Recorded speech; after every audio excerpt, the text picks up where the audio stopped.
महात्मा गांधी जी ने बहुत सुंदर कहा है कि खुद को खोजने का सबसे अच्छा तरीका है कि आप दूसरों की सेवा में खुद को खो दें, क्योंकि कमाया हुआ पैसा खत्म हो सकता है, लेकिन सेवा से कमाई हुई दुआएं कभी खत्म नहीं होती।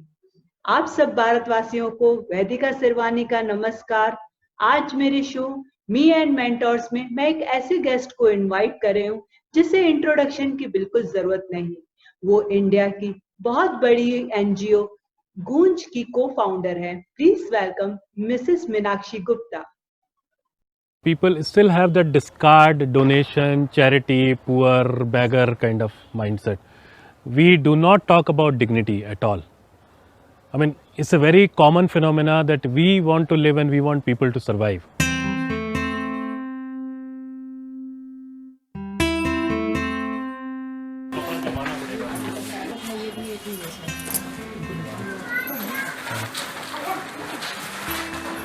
So our work basically is divided in three parts. One is the collection of materials, second is the segregation, and third is the implementation part. Segregation means you make sure that people only get the material which they need.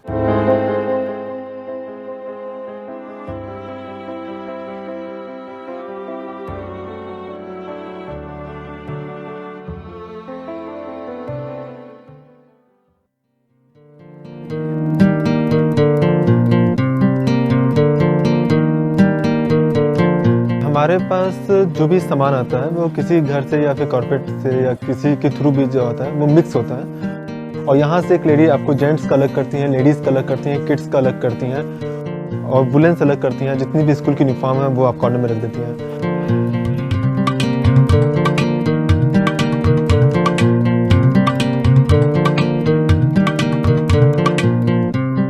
Goonj's flagship initiative is called Cloth for Work. So what we are doing is that in the villages, we don't distribute it as charity or donation. People take up development activities. They make a road, they make a bamboo bridge, or they clean the pond, and then instead of money, they receive cloth, utensil, footwear.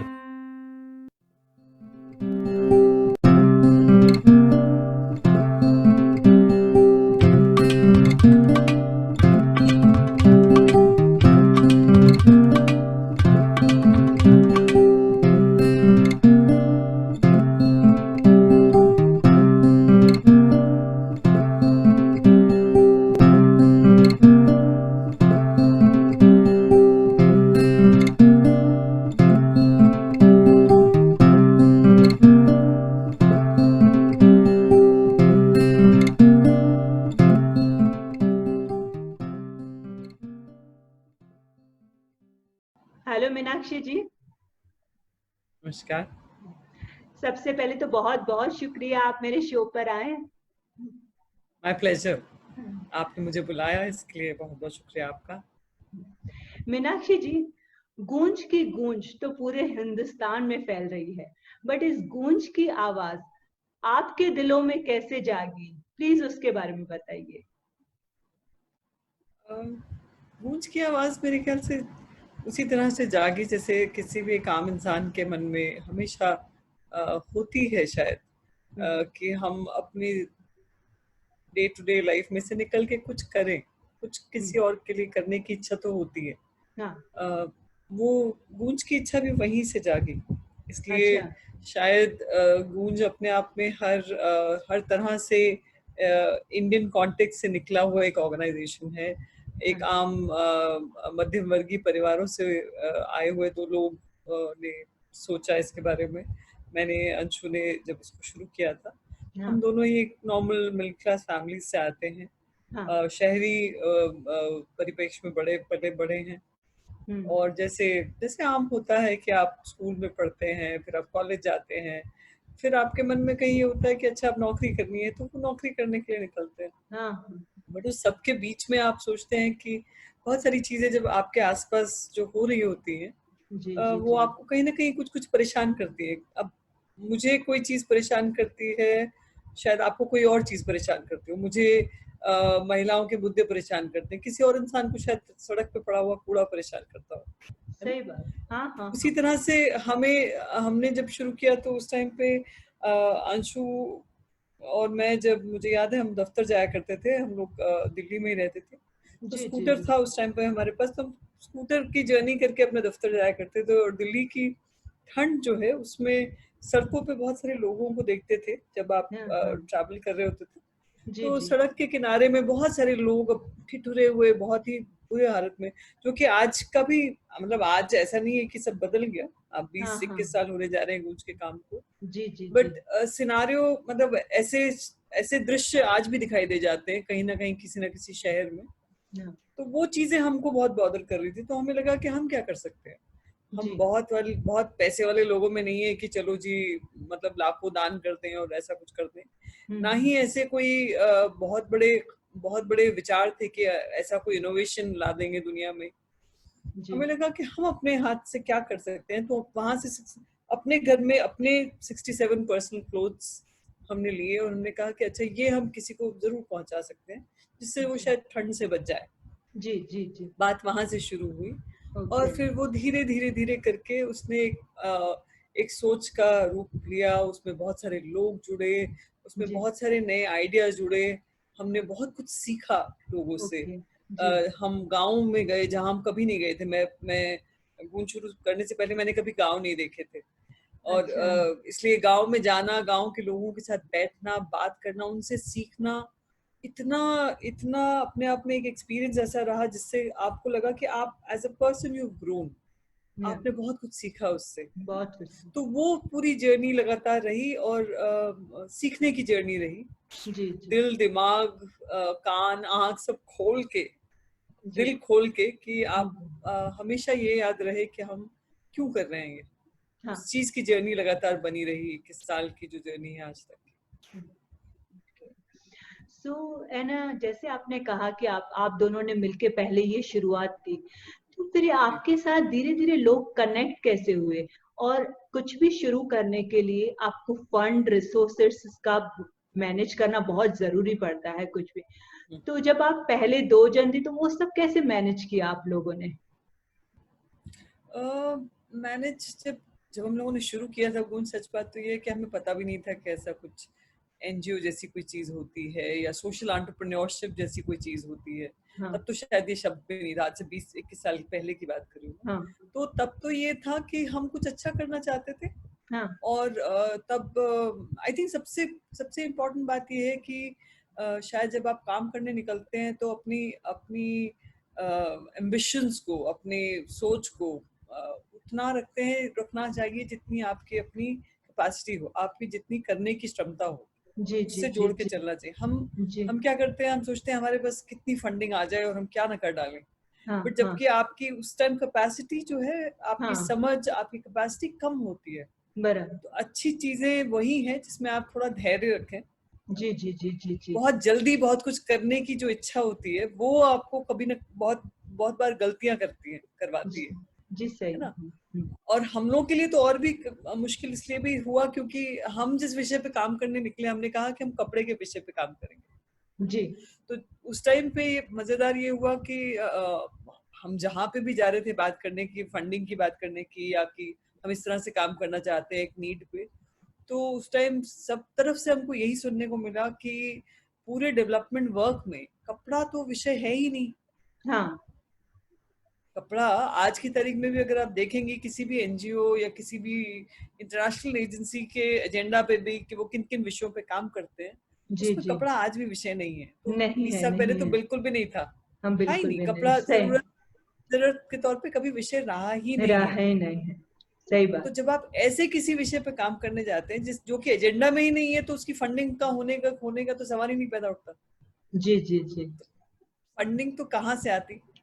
But मजेदार बात ये रही कि उस time पे हमने कहा अच्छा ठीक है, हम उन लोगों के पास जाते हैं, उनको अपने साथ जोड़ते हैं जिनके पास कपड़ा है और वो जी, देना चाहते हैं।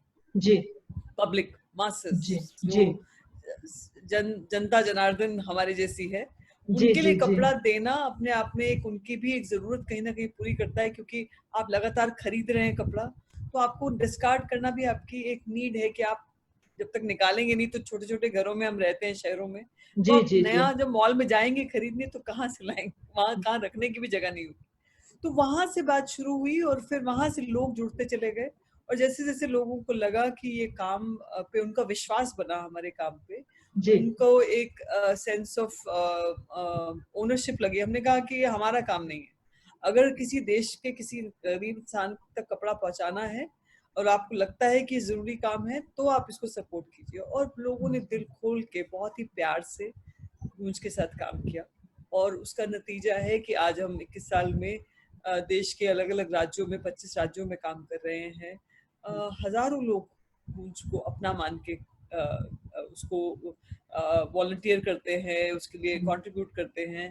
तो वो सारी चीजें जो है वो तभी आई जब हमने इसको अपने तक रोक के नहीं रखा। हमने ये नहीं कहा कि ये बस हमारा ही है, हमने जी कहा ये जी सबकी चीज है, अगर सबसे जुड़ती है, हाँ आपकी किसी नीड को पूरा करती है, तो ये आपकी भी चीज है। जी बराबर, एकदम सही कहा आपने, है ना।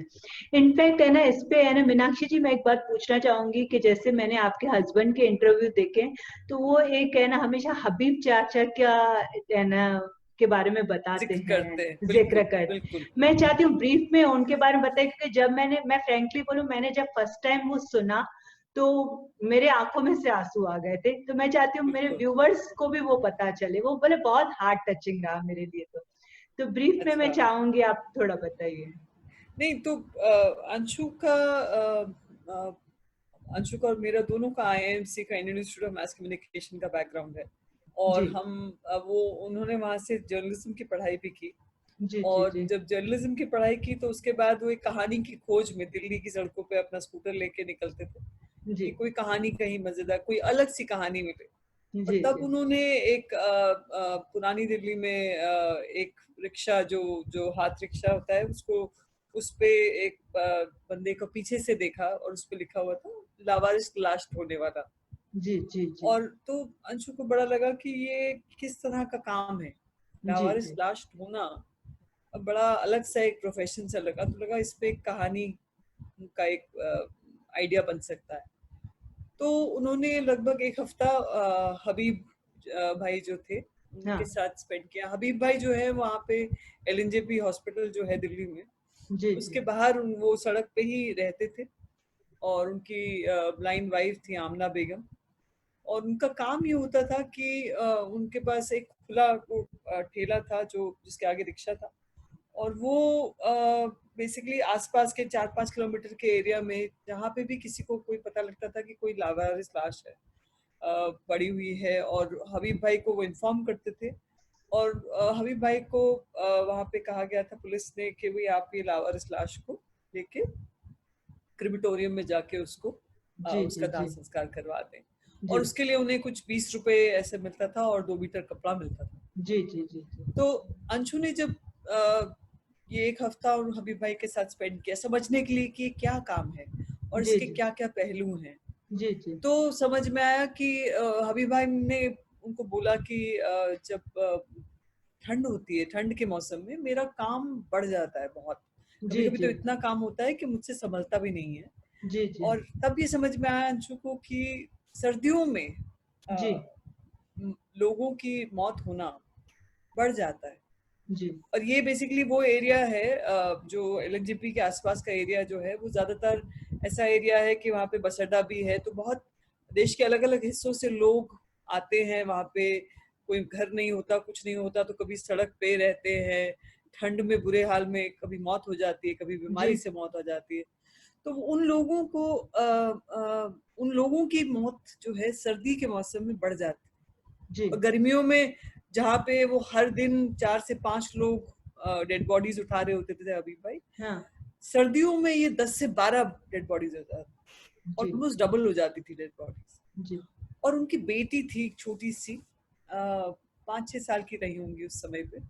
उन्होंने अंशु से जो बात कही वो अंशु के लिए बहुत ज्यादा हिला देने वाली बात थी। तो उस छोटी सी बिटिया से जब उन्होंने पूछा कि आप कैसे रहती हो, क्या करती हो, तो बोली कि मुझे जब ठंड लगती है ना तो मैं लाश से चिपक के सो जाती हूँ, लाश तंग नहीं करती, लाश करवट नहीं बदलती। तो उन्होंने उनकी छोटी सी बिटिया ने अंशु से कहा कि लाश के साथ मैं चिपक के सो जाती हूँ जब मुझे ठंड लगती है, और लाश तंग नहीं करती मुझे, और लाश क्योंकि करवट नहीं बदलती। उस टाइम पे तो बहुत समझ ही नहीं आया कि ये इस तरह के जीवन कैसे हो सकता है। जी बिल्कुल छोटे से बच्चा बिल्कुल। क्यों एक लाश के साथ चिपक के सोने के लिए मजबूर है। जी जी जी जी। बट वो मजबूरी, वो वो त्रासदी की शायद एक ही कंबल होती होगी, और अगर एक परिवार को उसी कंबल में ठंड में करना है तो करवट लेना भी अपने आप में एक सो कॉल्ड लग्जरी जैसी बन जाती है। जी तो जी लाश जी जो है वो, क्योंकि उसके ऊपर कपड़ा जो भी डला होता था वो वही एक अपने आप में। तो वहां से समझ में आया कि कैसे ठंड अपने आप में एक डिजास्टर है। जी जिस इंसान के बिल्कुल। पास कपड़ा नहीं है, नहीं। और मैं भी उसी शहर में रहती हूँ, मतलब अंशु भी उसी शहर में रहते हैं, बहुत सारे और लोग, हम सब उसी शहर में रह रहे हैं। जी ठंड जी हम भी देखते हैं, बट जी हमें तो जी कुछ नहीं होता। जी पर वही उसी दिल्ली में उसी ठंड में एक इंसान सड़क पे मर जाता है। फर्क मेरे में और उसमें सिर्फ ये है कि मैंने 2 लेयर 3 लेयर कपड़े ज्यादा पहने, जी जी और जी। उस इंसान ने 1 लेयर कपड़ा शायद कम पहना है, कम तो वो पहने। ठंड सहन नहीं कर पाया। जी जी वो कपड़े की जरूरत जो है वो अंशु को वहां से, उस कहानी से, उस बात से उनके जहन में रह गई। और जब हम लोगों ने उसके बाद गूंज शुरू किया कुछ साल बाद, जी तो जी कहानी जो है अपने आप में बहुत असर छोड़ा उस कहानी ने जी जी जी हमारी सोच पे, कि हमें कपड़े की क्यों जरूरत। क्योंकि जैसे मैंने कहा, डेवलपमेंट सेक्टर में अदरवाइज जैसे अगर आप सोचे तो एक इंसान के लिए ग्लोबली कहा जाता है कि रोटी कपड़ा मकान एक बेसिक नीड है। जी जी जी चाहे वो हिंदुस्तानी हो, चाहे किसी भी देश का जी जी नागरिक हो, जी रोटी कपड़ा मकान चाहिए। मगर चाहिए। जब आप डेवलपमेंट के काम पे देखते हैं तो आप रोटी पे तो बात सुनते हैं, जी जी। शेल्टर पे भी बात सुनते हैं, मकान पे भी हम्म। बात सुनते हैं, मगर जी। कपड़े पे कभी बात नहीं कपड़े सुनते। पे कोई नहीं। सही तो कहा। ये एक समझ में आया कि बहुत बड़ा गैप रह गया है। हाँ हालांकि लोगों की जरूरत है, हाँ। और उसके ऊपर काम नहीं हो रहा, तो काम वहां नहीं से रहे। गूंज की नींव पड़ी। बहुत अच्छा बहुत अच्छा, मतलब बहुत सही। जो कमजोरी वीकनेस थी वो आप लोगों ने पकड़ी बहुत अच्छे से। तो मीनाक्षी जी, गूंज किस तरीके से काम करता है? गूंज किस तरीके से काम करना है, इसका इसका मैं एक पूरा प्रोग्राम आपके साथ कर नहीं सकती हूँ नहीं, कि हाँ मतलब, मैं ब्रीफली बताने की कोशिश करती हूँ। हाँ या ब्रीफली। हाँ हाँ हाँ। तो गूंज देखिए, एक समझ लीजिए एक ब्रिज की तरह से काम करता है ओके। शहरों में और गांव में। जी उन लोगों में जिनके पास की बहुत सारा है, हमारे आपके जैसे लोग जिनके घरों में बहुत सारा, अलमारियों में बहुत सारे कपड़े भरे हुए हैं, घर पे बहुत सारा सामान है, जी जी जी उन लोगों में, और उन लोगों में जिनके पास की कुछ नहीं है, जी जी जी उनमें एक ब्रिज की तरह से काम करता है। जी इन दो अलग अलग परिप्रेक्ष्य के लोगों के बीच में एक ब्रिज की तरह काम करता है। क्योंकि जहाँ शहर में हमारे पास बहुत ज्यादा है और हमें नहीं मालूम कि जो हम यूज नहीं कर रहे हैं या किसी काम का नहीं है हमारा, उसका हम क्या करें, जी वहां पे से लेके जहाँ पे बिल्कुल कुछ नहीं है और वो एक छोटी सी चीज के लिए भी स्ट्रगल कर रहा है इंसान, जी वहां तक पहुंचाने का काम जो है वो एक कड़ी बनता है गूंज।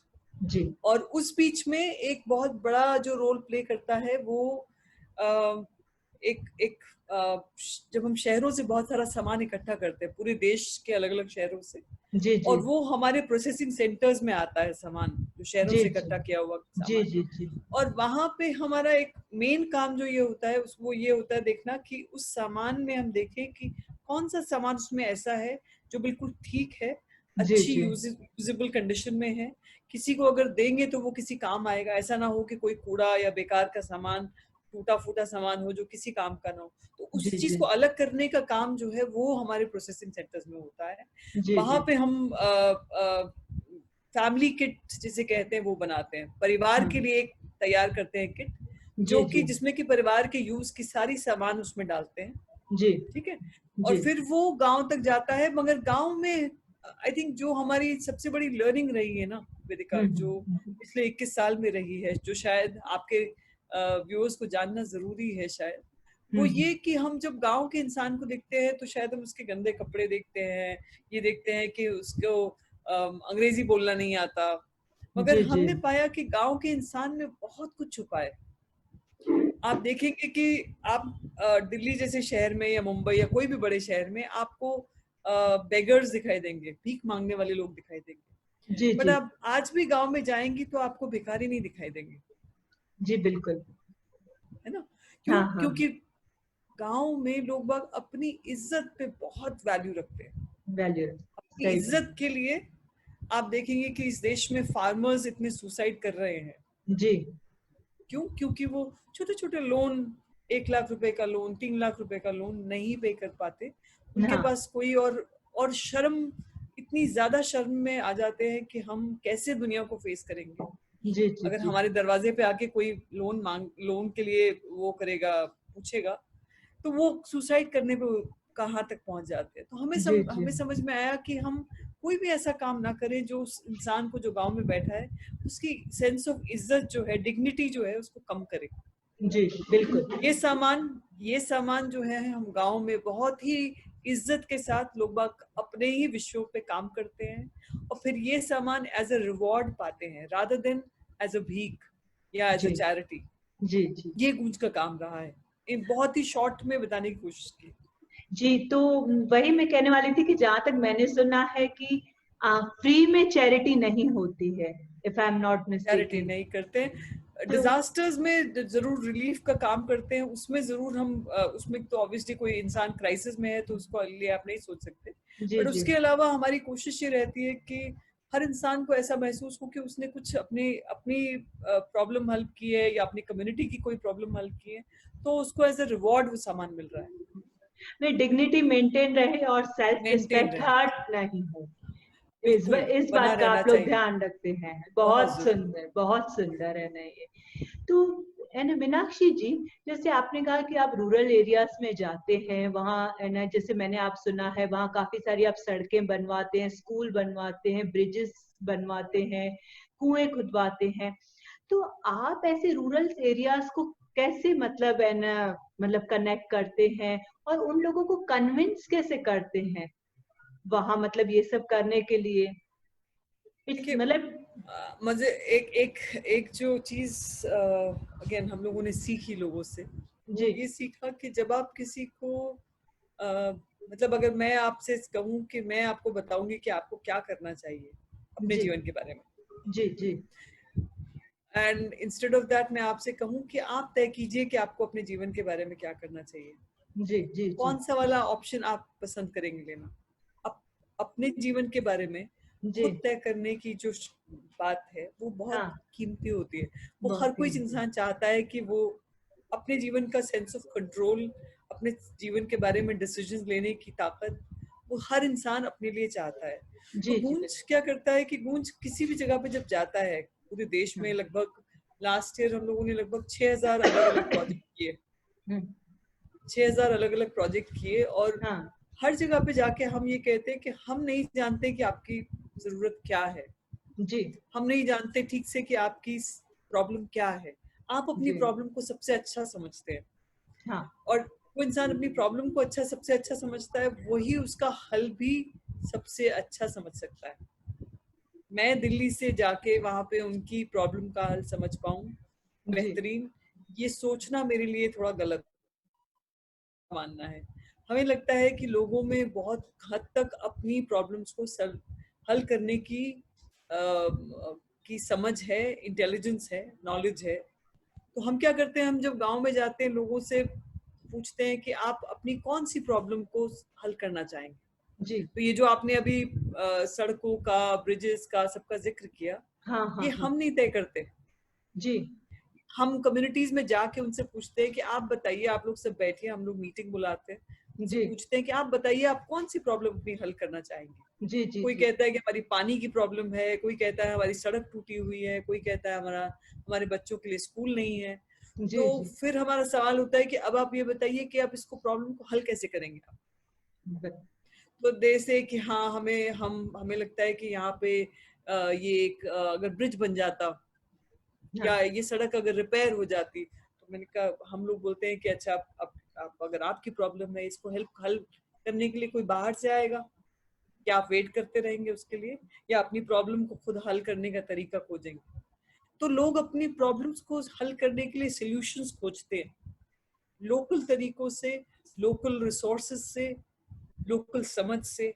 जी जी जी अपनी प्रॉब्लम्स को हल करने का तरीके खोजते हैं, उनको हल करते हैं, और उसके बाद एज अ रिवॉर्ड उनको, जो मैंने फैमिली किट्स का जिक्र किया आपसे, वो उनको एज अ इनाम के तौर पर। बहुत खूब, बहुत खूब। तो इससे मैं उन नहीं तय करती कि उनके लिए क्या करना चाहिए, उनके लिए कौन सी चीज का जाके करना चाहिए। हम, आप समझ लीजिए, एक फैसिलिटेटर का काम करते हैं उनके लिए, ये मान के कि उनके पास अपनी समझ है। जी जी जी जी आप उनकी मतलब प्रॉब्लम भी सॉल्व कर देती हैं, और साथ साथ में उनको मतलब किट किट मतलब देती हैं, तो उनको मतलब उनकी सेल्फ रिस्पेक्ट भी मेंटेन रहती है, तो मतलब दोनों काम हो जाते हैं। बिल्कुल, तो उनकी जरूरत भी पूरी हो जाती है, उन्हें अपने अपने आप में और कॉन्फिडेंस आ जाता है, जी जी उन्हें जी ऐसा लगता है कि हम अपनी मुश्किलों को हल कर सकते हैं हल अगर कर सब मिल जाए सकते, तो। आप लोगों से उनको इंस्पिरेशन भी मिलता होगा कि हम मिलके ऐसा भी कर सकते हैं ऐसे। बहुत बिल्कुल सुंदर, बहुत सुंदर। वो कहते हैं ना, मतलब एक कोशिश करने से बहुत चेंजेस आ सकते हैं, बस वो कोशिश एक जरूरी है। बिल्कुल बहुत बिल्कुल। सुंदर। तो मीनाक्षी जी, जैसे कि अगर हम बात करेंगे एक नॉर्मल पर्सन के वर्क में भी आए दिन प्रॉब्लम्स आती रहती है, आप तो पूरे इंडिया लेवल, तो बहुत सारी प्रॉब्लम्स आपको तो फेस करनी पड़ती होगी, तो मेजोरिटी कौन सी प्रॉब्लम्स आती है आप लोगों को ये काम करने में? प्रॉब्लम्स तो मतलब मुझे लगता है कि जैसे अगर गूंज को आप एक मतलब है, संस्था है, जी जैसे आप नॉन प्रॉफिट कहते हैं, जी जी जी जी बट अगर आप कोई बिजनेस चला रहे होते, जी जी जी जैसे अलग अलग ऑर्गेनाइजेशंस हैं, कॉर्पोरेट्स हैं, जब आप कोई काम एक इंस्टीट्यूशनल लेवल पे, ऑर्गेनाइजेशन लेवल पे करते हैं, तो जो प्रॉब्लम्स उसको चलाने में आती हैं वो तो आती ही हैं। जी जी जी आई थिंक हमारे लिए प्रॉब्लम्स का होना, वो एक एक मतलब हम एक मान के चलते हैं वो हमारे जीवन का हिस्सा है। प्रॉब्लम तब आती है शायद जब कहीं ना कहीं एक कहीं ना कहीं लोगों के माइंडसेट, प्रॉब्लम भी नहीं कहूंगी उसको, मुझे लगता है वो एक चैलेंज होता है, क्योंकि लोगों की सोच को बदलना अपने आप में एक चैलेंज होता है, जी वो जी अपने आप में जी एक बहुत बड़ा चैलेंज होता है।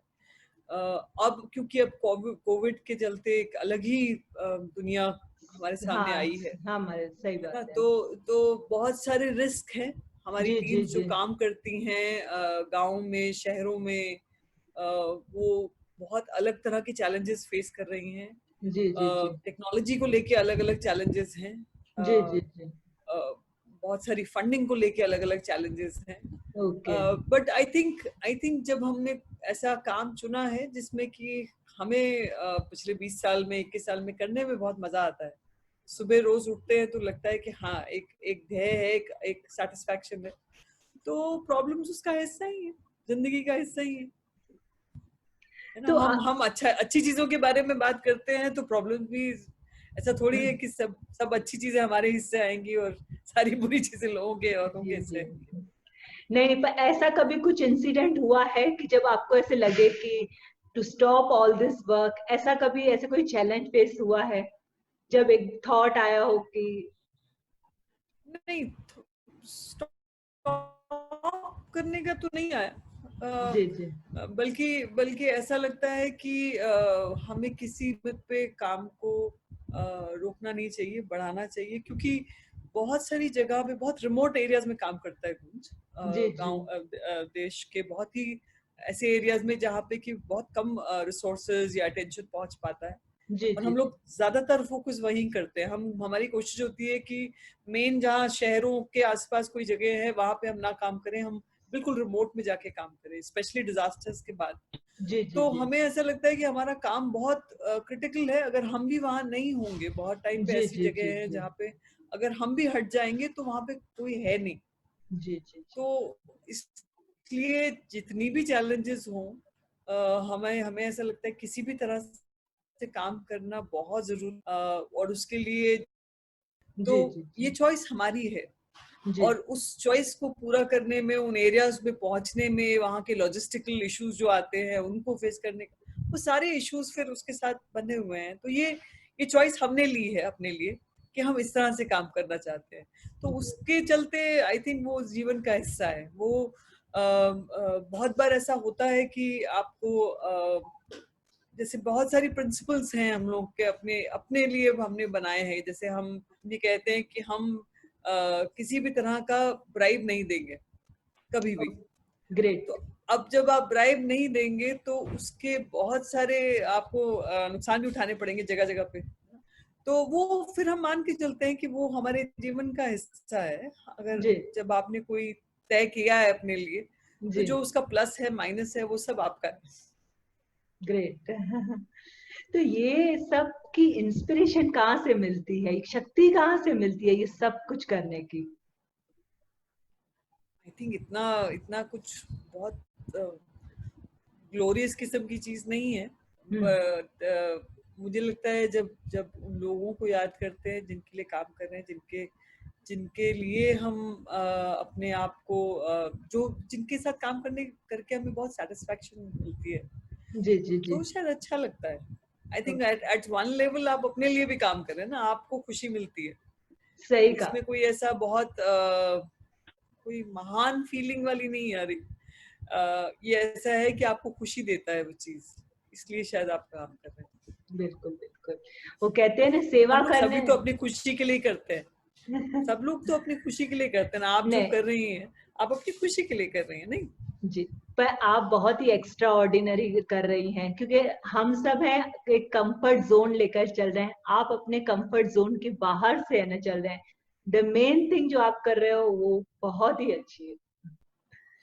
सो मुझे लगता है कि मुझे मुझे उसके उसके एवज में बहुत कुछ मिला है जिंदगी में। I M G ji. So grateful कि मैं जहाँ हूँ, मुझे इतने लोगों का प्यार, इतनी लोगों की दुआएं, है ना, इतने सही लोगों का कहा। सम्मान मिला है। उसके लिए मतलब आई थिंक वो बैलेंस हो जाता है। वो खुशी जो मुझे मिलती है वो बैलेंस हो जाती है। सही। तो ऐसा कोई, मीनाक्षी जी, ऐसा कोई इंसिडेंट रहा है इतने सालों के एक्सपीरियंस में जो काफी हार्ट टचिंग रहा हो, आज भी मेमोरेबल हो आपको?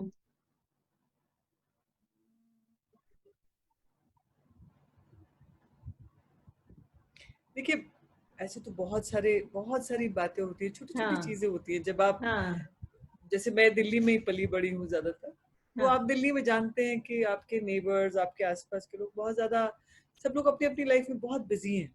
जी जी जी जी। तो जब मुझे याद है, मैं पहली बार जब गाँव गई तो मुझे बैठा के इतने प्यार से पूछा कि आप, अच्छा, और वो इंसान जिसके घर में मुझे दिख रहा है कि उनके घर में कुछ नहीं है जी अंदर, जी जी कोई फर्नीचर, कोई खाना पीना, कोई वो नहीं है, तो जी इतने जी जी प्यार से पूछेंगे कि आप चाय पियो, और बहुत ही स्नेह से मतलब बैठाएंगे, जोर देंगे कि आप उनके यहाँ कुछ खा के जाओ।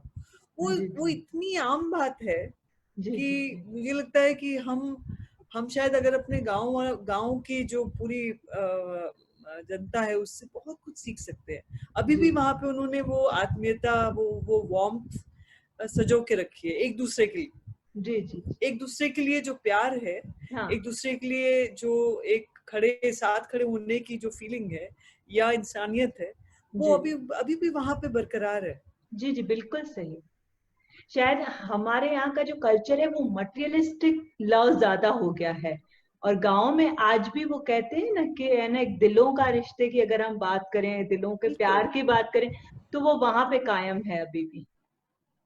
तो मुझे लगता है कि आप आप अगर अपने देश को देखना चाहते हैं, जी जी जी जी अपने देश को समझना चाहते हैं, तो जरूर सबको एक बार गांव तो जरूर जाना चाहिए, समय वहां लगाना चाहिए। जी जी हमारा जी देश अभी भी उन गांव में बसता है, उन किसानों में, उन उन उन उन छोटे छोटे ट्रेडिशनल आइडियाज में, उन बातों में बसता है, जी जी जी जो कि शायद हमें कहीं संभालना चाहिए।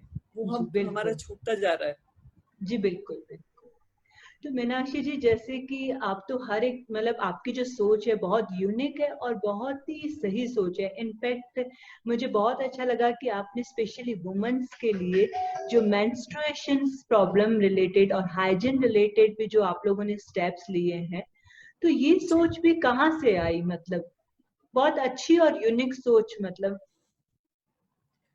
तो बेसिकली हम लोग जब गूंज शुरू किया था तो हमने कभी सोचा नहीं था कि हम मेंस्ट्रुएशन पे काम करेंगे। इतना इतना दबा छुपा विषय है जी कि जी जी कभी नहीं सोचा था इसके इस पे काम करेंगे। तो बात शायद वहां से शुरू हुई कि जब हम कपड़े के ऊपर काम कर रहे थे, जी कपड़े जी की जरूरत को समझने की कोशिश कर रहे थे लोगों में। जी तो जब जी जी महिलाओं से बात हो रही थी गांव में, बहुत एक अलग लेवल पे कपड़े का वैल्यू समझ में आया। बहुत सारी महिलाओं ने जिक्र किया कि उनको हर महीने कपड़े की जो जरूरत होती है एज ए मेंस्ट्रुअल पैड, जी जी उसके जी लिए बहुत स्ट्रगल करना पड़ता है जी जी जी जी उनके पास हर महीने।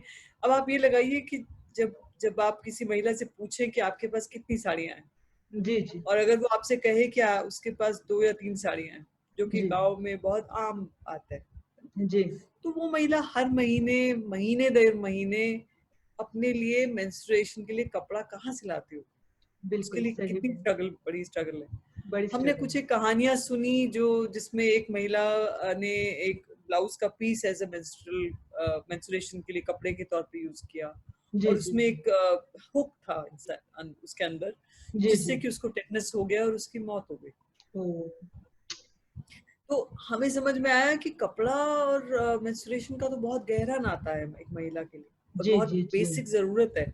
जी जी जी और और ये भी समझ में आया कि एक महिला अगर इतनी बेसिक जरूरत के बारे में बात नहीं कर पाती है, कह नहीं पाती है कि मुझे ये परेशानी हो रही है, जी और जी ऐसी जी ही मेंस्ट्रुएशन से जुड़ी हुई और परेशानियां, जी चाहे जी ये कि उसको उसको बाहर अकेले में जाके, अगर पब्लिक टॉयलेट्स नहीं है तो ओपन डेफिकेशन में जाना पड़ता है, जी या जी उसको हर महीने 5 दिन जो है ऐसा महसूस करवाया जाता है कि वो कहीं इंसान की कैटेगरी से थोड़ा कम है। कम है। गांव में ऐसा सब बहुत है। तो गांव में भी, और यकीन जानिए जितना मैं इतने पिछले 15 सालों में बातों में समझ पाई हूँ, जी जी शहरों जी में भी यही बात है। अगर जी आप अभी भी सैनिटरी पैड लेने जाती हैं और केमिस्ट की दुकान पे आपको वो लपेट के दिया जाता हाँ, है, पैक तो करके आपको देंगे। कहीं एक अलग होने की एक महसूस होता है। जी जी आपको जी ऐसा महसूस, या आपको कहा जाता है कि घर में 5 दिन में वो यहाँ मत बैठो, इसको मत छुओ, जमीन पे बैठो। इधर मत जाओ, जी ये जी जी बर्तन को मत छू। ये जी बहुत सारी चीजें आपको ऐसा कमतरी का एहसास जो है जी वो जी आपको जी दिलाती है, और ये बिल्कुल शहरों में भी बिल्कुल। होता है। हाँ, जी और एक जी जी महिला का ना बात कर पाना, वो भी शहरों में होता जी जी जी बिल्कुल सही। है ना, या ये कहा जाना कि ऐसा तो होता है, जी जी जी आपको पेट में दर्द हो रहा है तो ऐसा तो होता है, ऐसा तो आपको होता है। बहुत ज्यादा ऐसा तो होता है वाली जो चीज है, वो एक महिला को ये एहसास दिलाती है कि उसको इस बारे में बात नहीं करनी चाहिए। जी जी जी जी चुप्पी जो है इस विषय पे, या जो हम्म, शर्म है इस विषय पे, वो उसने हमको समझाया कि एक बेसिक सी बात है जो हर महिला को होती है पूरे यूनिवर्स में, और महिलाओं को ना हो तो प्रोक्रिएशन, मतलब अगली जनरेशन का आना भी कहीं ना कहीं इसी से जुड़ा हुआ जी जी बिल्कुल बिल्कुल। है ना। तो महिलाओं का को मेंसेस ना होना, मेंस्ट्रुएशन जो है अपने आप में ह्यूमैनिटी के लिए एक बेसिक सा फंक्शन है, उसका ना होना ह्यूमैनिटी पे एक असर डालेगा। ये तो जी एक जी एक बायोलॉजिकल फैक्ट है। जी तो जी हमें ये समझ में आया कि इतनी इतनी जरूरी, इतनी बेसिक चीज को हमने क्यों इतनी शर्म और चुप्पी में डाला हुआ है। जी बिल्कुल बिल्कुल। और जब वो करते हैं ऐसा किसी इंसान के साथ, किसी इंसान को, मतलब 12 साल की उम्र से 50 साल की उम्र तक अगर एक महिला को, एक लड़की को शर्म और चुप्पी महसूस करवाई जाए, तो उसके कॉन्फिडेंस पे, अपने बारे में क्या असर डालती है वो चीज। जी बिल्कुल। तो हमने इसको एक मानवीय मुद्दे की तरह से देखा है। We think it is a human issue and not a women's issue, definitely definitely. and that's how Goonj approaches the whole issue of menstruation. That's really great great. Meenakshi ji, इसीलिए है ना आपके हस्बैंड हमेशा ये कहते हैं इंटरव्यूज में कि my wife is my spine. अगर है ना वो नहीं होते तो ये एनजीओ का होना शायद पॉसिबल नहीं होता। बिकॉज कहीं ना कहीं आपका इतना स्ट्रॉन्ग है ना उनके साथ, मतलब बॉन्डिंग है, और है ना जो अंडरस्टैंडिंग है आप दोनों के बीच में। तो इसका राज क्या है?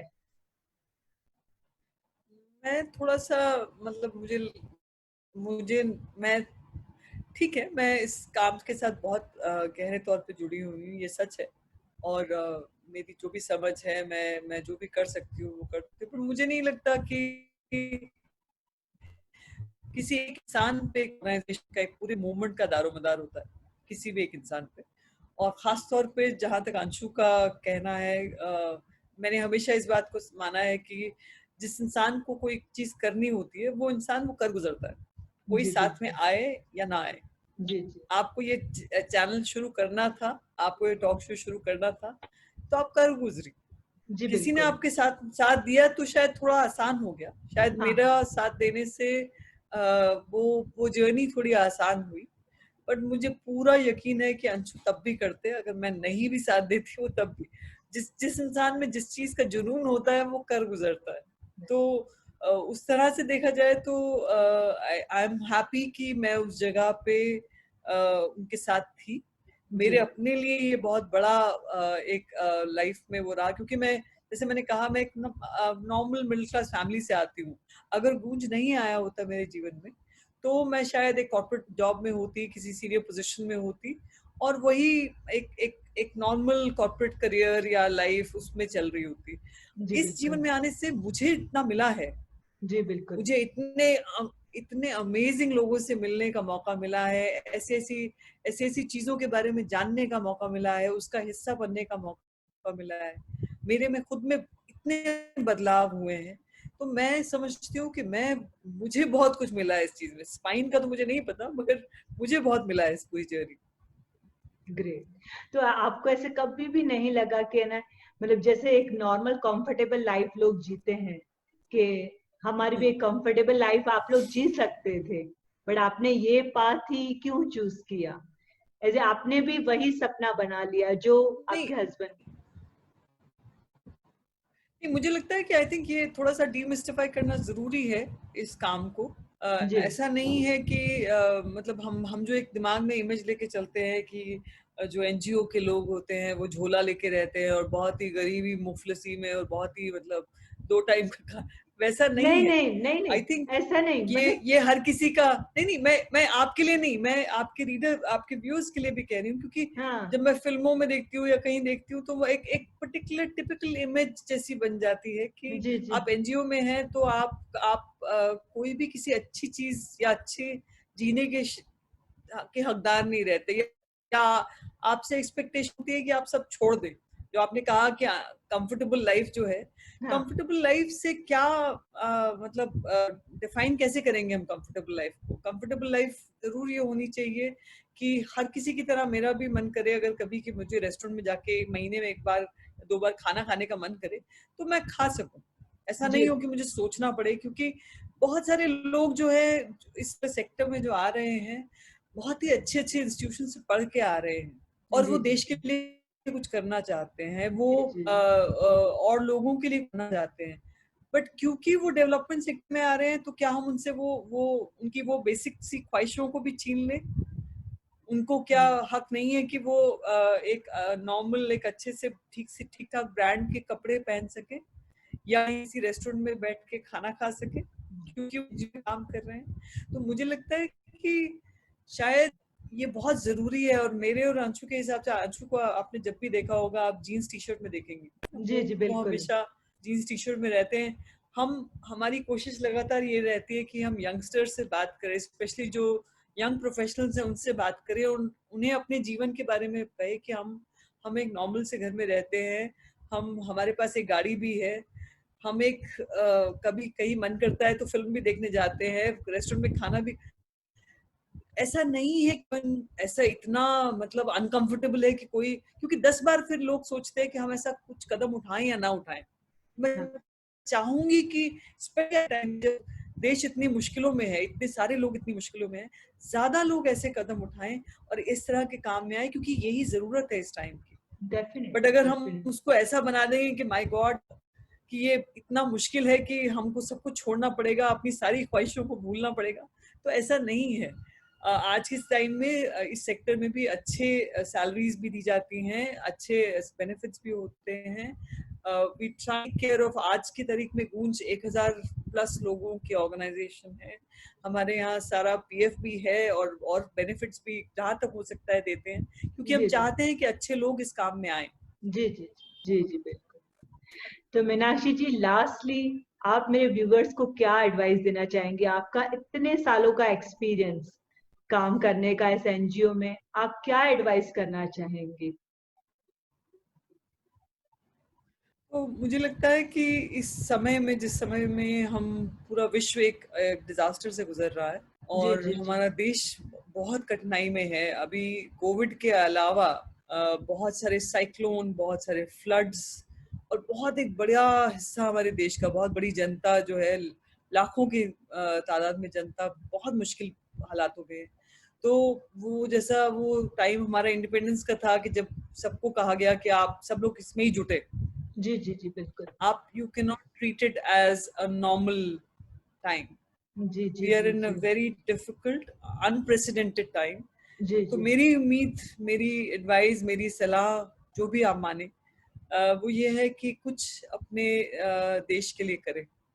बिल्कुल। कुछ भी, जो भी आपको, जैसे मैंने कहा, कोई भी प्रॉब्लम समझ में आती है, जो भी आपको बॉदर करती है प्रॉब्लम, जिसके जी बारे जी में आप बहुत टाइम से सोच रहे थे, चाहे वो घर के बाहर कूड़ा फैला होता है उसके, उससे लेके लड़कियों को क्यों छेड़ा जाता है उससे लेके, या कोई भी ऐसा विषय जो आपको परेशान करता हो, उस पर सोचते मत रहें, कुछ जरूर करें।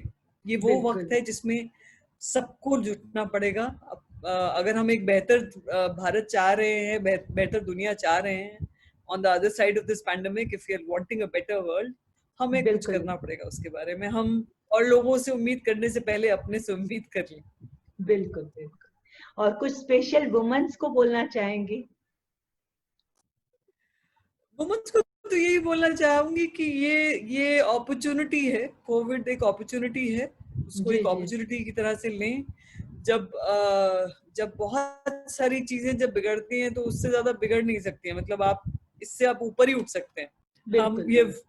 think of it as a rock bottom and now is the time to rise out of that, and it's a choice कि आप कुछ नया इजाद कर सकती हैं, कुछ नई तरीके से चीजों को लिख सकती हैं अपने लिए, अपने जी जी जीवन को जी। एक नए तरीके से लिख सकती हैं। बिल्कुल ये एक मौका है बिल्कुल ना? बिल्कुल। तो मेरे लिए मैं यही कहूंगी, चाहे वो पॉलिटिकल लेवल पे हो, चाहे इकोनॉमिक लेवल पे हो, women need to reinvent themselves. और जैसे आपने कहा कि आपने एक शो शुरू किया, जी ऐसे जी ही हर महिला को अपने तरीके से और महिलाओं के साथ जुड़ के, और एक इंसानी तौर पे जुड़ के, आई थिंक महिला होने के साथ साथ हम अपना इंसान होना अगर याद रखेंगे तो शायद हम बहुत बड़ा काम कर सकते हैं। डेफिनेट, बहुत सुंदर बात कही, बहुत। मीनाक्षी जी, मतलब आज आपसे बात करके आई एम स्पीचलेस। मतलब थैंक्स कहना तो बहुत छोटा वर्ड होगा आपके लिए, मतलब आपको बोलना। अरे नहीं, सो नहीं नहीं, सीरियसली, मतलब बहुत अच्छा थैंक यू, काम कर रहे हैं, थैंक यू। मतलब काबिले तारीफ है।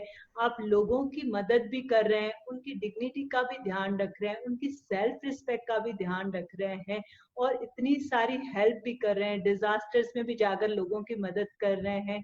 तो मीन्स थैंक्स तो बहुत ही छोटा वर्ड है। आई जस्ट से कि God bless both of you, and आप ऐसे ही थैंक यू। लोगों की मदद करते रहिए और लोगों की जिंदगियों में खुशियां लाते रहें। एंड प्लीज मैं मेरे व्यूवर्स को भी कहूंगी कि आप लोग जो इतने लोगों को इंस्पायर करते हैं, या आज हम आपकी बातें सुनकर जो इंस्पायर हुए हैं, तो जरूर हम सब मिलके सेवा का कुछ हाथ बढ़ाएं, ताकि हर एक दुनिया का व्यक्ति रोटी कपड़ा मकान से वंचित न रहे। So thanks a lot.